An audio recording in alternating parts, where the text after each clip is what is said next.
So, what have been the major changes since Mace days? Well, Mace was writing in 1971, and since then there's been a major wave of corporate restructuring because American industry was in big trouble. And we've also talked about that Chandler was just publishing his M form about the success of these companies, just as there were just as the whole M form started to struggle, and we had the changes of in the 80s, the Reagan Thatcher revolution, the neoliberalism, the idea of actually opening the constitution, and actually as well as this big turnover in which companies were in the top 400, which are the biggest 400 companies in America, 60% of shares are now owned by institutional investors, and these people themselves are often known as the new capitalists. There is a problem here I just want to draw your attention to in the literature sounding corporate governance. And that is that the new capitalist is often used for two different groups. The group one is the one we referred to earlier in the very first lecture, and we asked you, who are the capitalists? And we talked about, capitalism is about the control of capital. Who controls capital?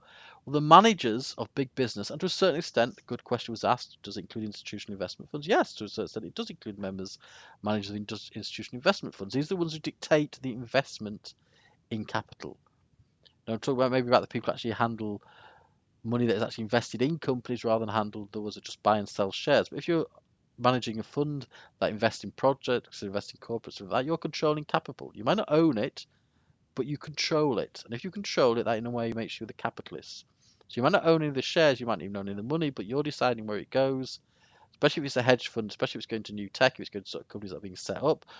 These days, the British government is trying to set up a system in which we might actually pay for infrastructure development directly by pension funds. If you're a pension fund and you're deciding to allocate capital to build a railway line, you're a capitalist, even if you do not actually, it is not your capital you're allocating, if you have that much control over it. So that is one group referred to as new capitalists. But also a second set of literature which we'll be looking at refers to the new capitalists as those who have small sums of money invested in pooled vehicles such as pension funds, mutual funds, insurance companies, ISAs and the like. So if you're reliant on insurance company payments, you're reliant on pension funds, you own a tiny, tiny number of shares but which you don't have any direct control over. The other group refers to new capitalists as control of them. So there's a relationship between these two groups. Those who actually provide the money. In some ways, this is one of capitalism's great tricks now, in that you're actually being persuaded to gamble your money, and yet you're still letting the capitalists control the money. And as we saw in the banks, you might have your small investment, you lose your money. The capitalist who controls the bank is bailed out and walks away with it. So when you're reading or writing about governance, be clear about which group you mean when you're using the references.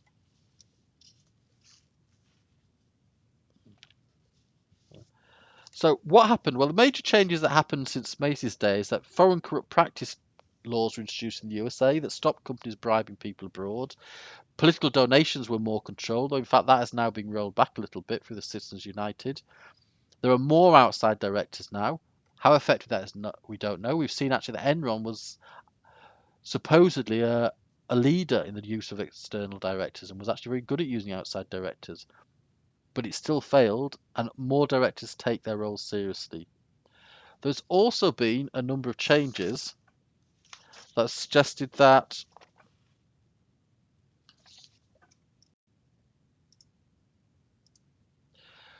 the law has changed significantly. So since the early 19th century, state matters have become responsible for registering of companies. Therefore, there's been an element of competition where different states try and impose lower corporation tax, etc. So you get this tax competition between them.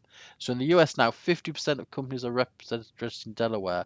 So Delaware law dictates what they should do.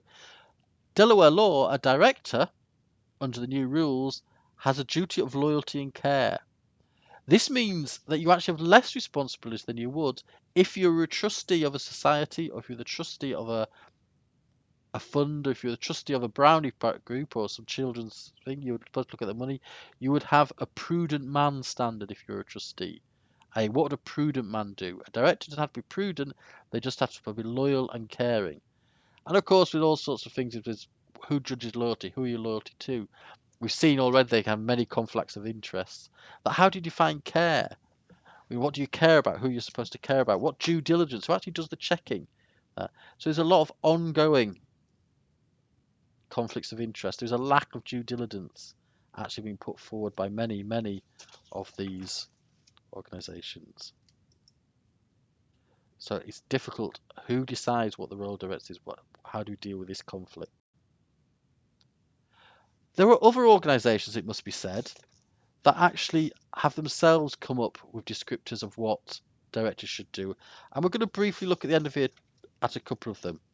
Business Roundtable of America itself defines what it's doing. So this is business saying what they believe a director should do. They're saying a director should oversee management, they should conduct board appointments. Notably, they're actually saying the CEO actually does this, but saying Business Roundtable, they're knowing good ones of that. Director should manage succession. As soon as they decided a CEO is to go, it is the director's job to choose them.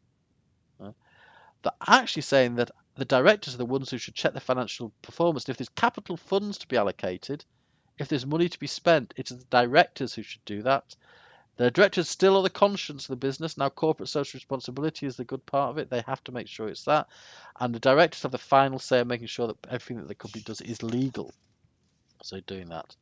At the same time, this is the business view. There's another view. And that often comes from the American Law Institute. The American Law Institute looks at the legal requirements for a company.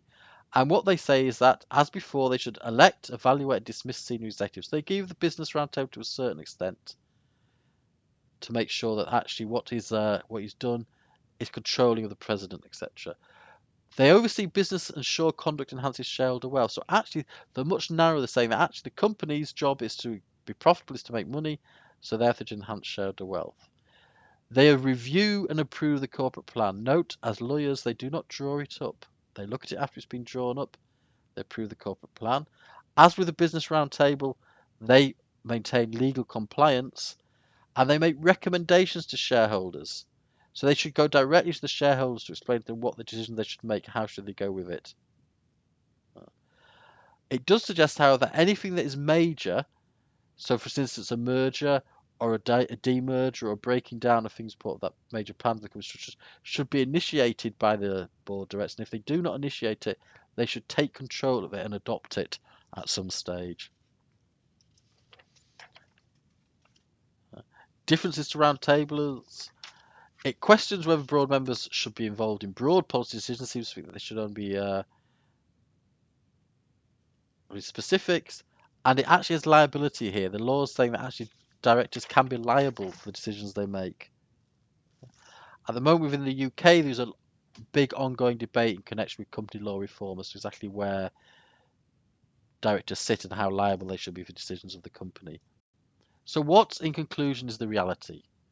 The guidelines of everybody calls for powerful directors who are knowledgeable and independent, but the reality, of course, is that the CEO controls not only the knowledge and has greater knowledge, asymmetric knowledge and information, but also controls the agenda. The CLO has selected the other board members, so even if you alone as a board member wish to stand up to the CEO, you're going to struggle because you have to find other board members who have similar complaints. They may have complaints of their own, but will there be complaints that are allied with you?